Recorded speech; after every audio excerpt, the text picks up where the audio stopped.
Welcome back, everyone. Today we are going to go over some over-racing carbon fiber brake cooling ducts for the ZX-4. I've got one installed on the right side here, and I was going to take some time during this video to show you how easy it is to install these and give you an idea of the design.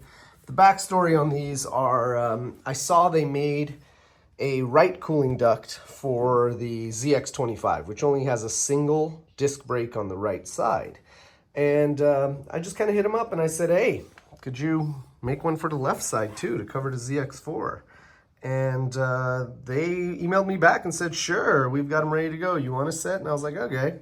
They're not cheap, but I will link in the description to WeBike where you can buy these. And, you know, if you're interested, give them a shot. You know, ironically enough, brake fade is only an issue when I was going slower on the track because I was using too much brake. So I don't think the stock brakes and stock rotors for what I'm doing has been a problem, but these look cool and I want to test them out, see how they work at the track later on this month. So anyway, this is what we're going to install and what you get. Obviously you get two sides when you buy it, but you get a nice carbon fiber brake duct, which is really light. I didn't weigh it, but it's really nothing. They give you some nice hardware. You know, it's steel, it's not titanium. And then you get a couple brackets. So I just wanted to show everyone that the brackets are different for each position on the left, right, top, and bottom.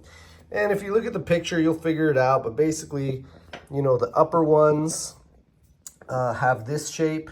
The lower ones have this longer shape. And you'll always want to install them with the tangs going forward. So this is the left upper, and I just labeled it right there, left upper. And then here is the left lower, and that'll go right there. So you just loosen up the caliper bolts, which I've already done, and pop off the caliper, stick them on, and loosely put all the bolts in place before you tighten it up.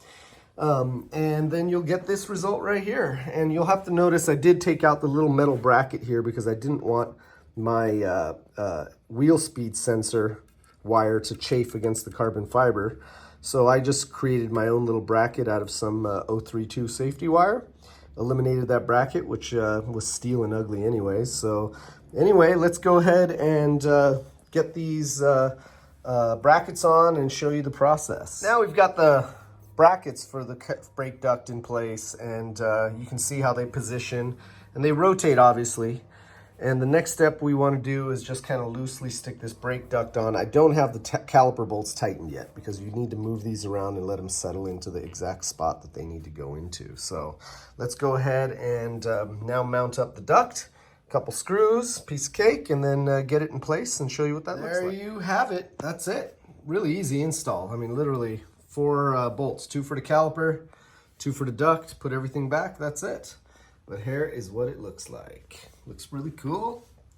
You know, gives it that kind of superbike look of, you know, those Ducatis and some of the V4Rs that have these brake ducts. I know a lot of those, you know, high speed, high horsepower leader bikes utilize some of these. The BMW M1000RR has these stock, I believe, on the bike.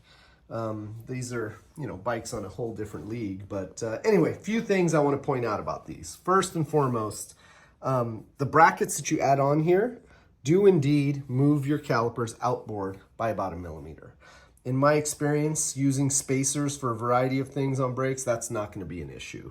So, you know, I will test it all out and let you know. But yeah, your calipers are going to move outboard by about 1 millimeter. In addition, I also want to address that moves the pad wear, right? The pad wear here is going to move in 1 millimeter outwards. I don't think that's going to be an issue, but I'll report back, so stay tuned.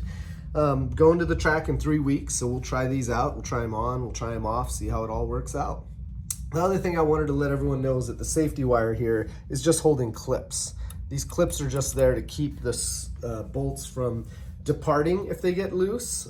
It won't let them actually get out of the caliper, but it's not a conventional safety wire kind of application where you're trying to prevent the bolt from moving at all. That's not what's happening here. So I just wanted to, I always get lots of comments about those clips being, it's on the wrong side. Well, no, it doesn't really matter because it's only keeping the bolt captive. It's not there to keep it tight. We're relying on torque to keep it tight, and the safety wire is there to keep it captive so that the caliper does not depart the bike, but not necessarily keeping it tight. So anyway, I'll take some pictures and post them up at the end of this video, but this is what it looks like.